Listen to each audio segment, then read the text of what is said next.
आप देख रहे हैं सूत्रकार समाचार।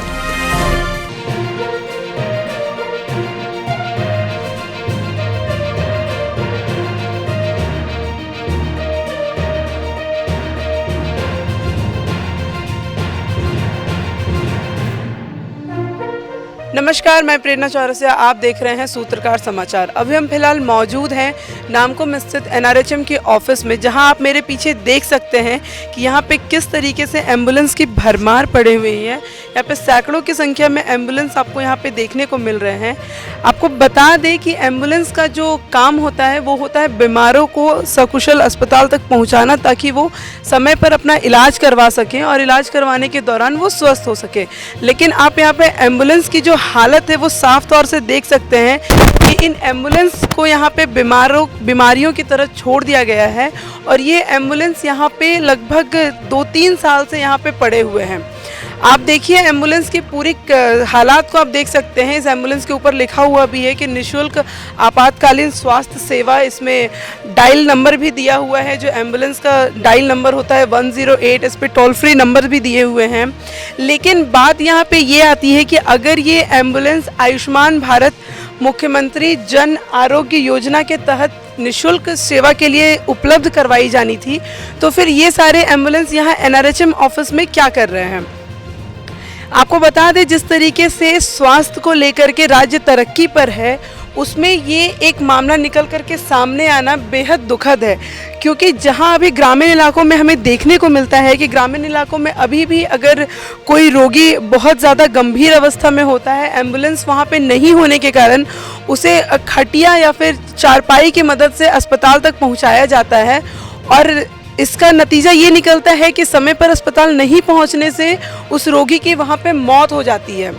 तो इन सब चीज़ों का जिम्मेवार आखिर कौन है? अगर मुख्यमंत्री आयुष्मान योजना के तहत ये सारे एम्बुलेंस यहाँ पे रोगियों के लिए लाए गए हैं कि उन्हें सकुशल स्वास्थ्य की सुविधा मिल सके, वो अपने स्वास्थ्य को जल्द से जल्द ठीक कर सके, ग्रामीण इलाकों में जो ग्रामीण रहते हैं उन्हें ये सुविधा मिल सके, तो इतनी भारी संख्या में जो यहाँ एम्बुलेंस मौजूद है, आखिर वो क्यों यहाँ पर मौजूद है?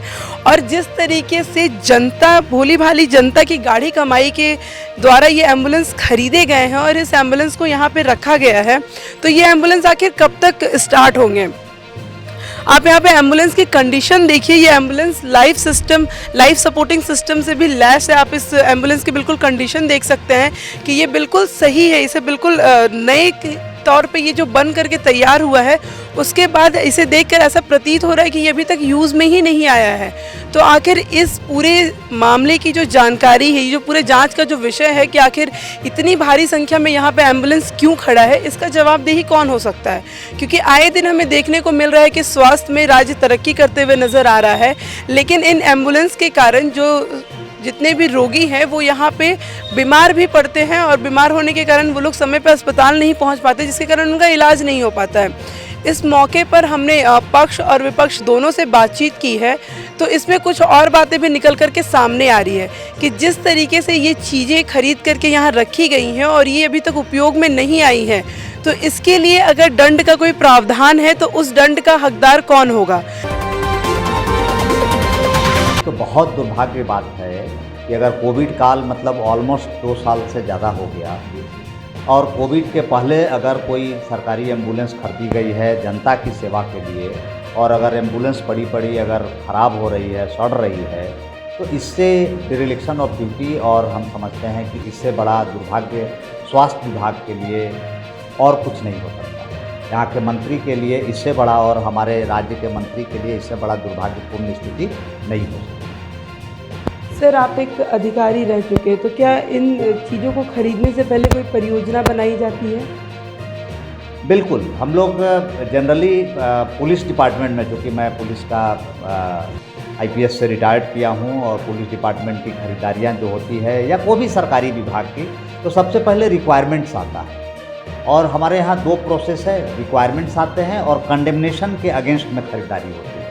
कंडेमनेशन मतलब पुराने एम्बुलेंस अगर ऑफ द रोड हो गए हैं, उनको बिक्री करना है, वो एम्बुलेंस ख़राब हो गए हैं, तो उनके एवज में नई एम्बुलेंस खरीदी जाएगी। या कहीं रिक्वायरमेंट है, ऐसा नहीं है कि रिक्वायरमेंट नहीं है और हमने एम्बुलेंस खरीद लिया और खड़े खड़े उनको सड़ा दिए।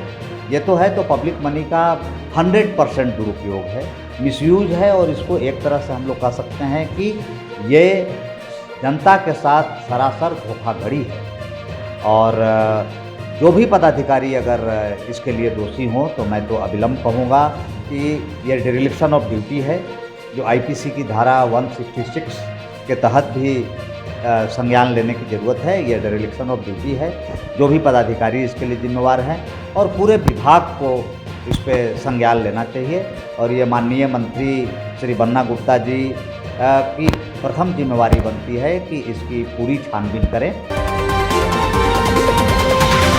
तस्वीरें जो आती है, स्ट्रेचर कभी नहीं है, कभी एम्बुलेंस नहीं है, कई सारे एम्बुलेंस देखिए नाम को मोहधुरवा के ग्राउंड में रखे हुए हैं। उनको कब से कब जांच की बातें जो है चालू करा कर एम्बुलेंस को ग्रामीण क्षेत्र में आप जाएंगे देखेंगे तस्वीरें जो है सामने आती है, उसको कैसे एम्बुलेंस जल्दी एम्बुलेंस भी सड़कों में दिखेगी आपको, उसकी भी तैयारियां चल रही है, जल्दी दिखेगी। लेकिन ग्रामीण क्षेत्र से जो तस्वीरें आते हैं, कभी स्ट्रेचर पर मरीज को ले जाते हैं। नहीं देखिए, अभी स्ट्रेचर पर तो ऐसा है कि देखिए झारखंड है, झारखंड तो जल जंगल ज़मीन पर आधारित है। बहुत सारी ऐसी जगह है जहाँ पर पठार हैं, जहाँ पर कोई रास्ता ही नहीं है, तो वहाँ पर भी हम लोगों ने जो है ये मोटरसाइकिल एम्बुलेंस भी हम क्रय कर रहे हैं, ताकि जो है पगडंडियों में भी आदमी ले जा सके या लोगों को ला सके।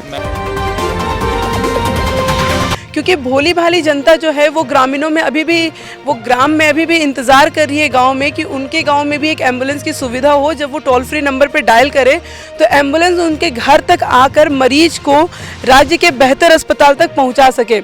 आप एम्बुलेंस में देखिए किस तरीके से यहाँ पे लिखा हुआ हमें देखने को मिल रहा है कि दुर्घटना एवं आपातकालीन स्थिति में निःशुल्क एम्बुलेंस सेवा के लिए डायल करें 108। लेकिन जब ये एम्बुलेंस यहाँ NRHM ऑफिस में ही खड़ी है तो फिर ये 108 नंबर या फिर ये टोल फ्री नंबर देने का क्या फ़ायदा है।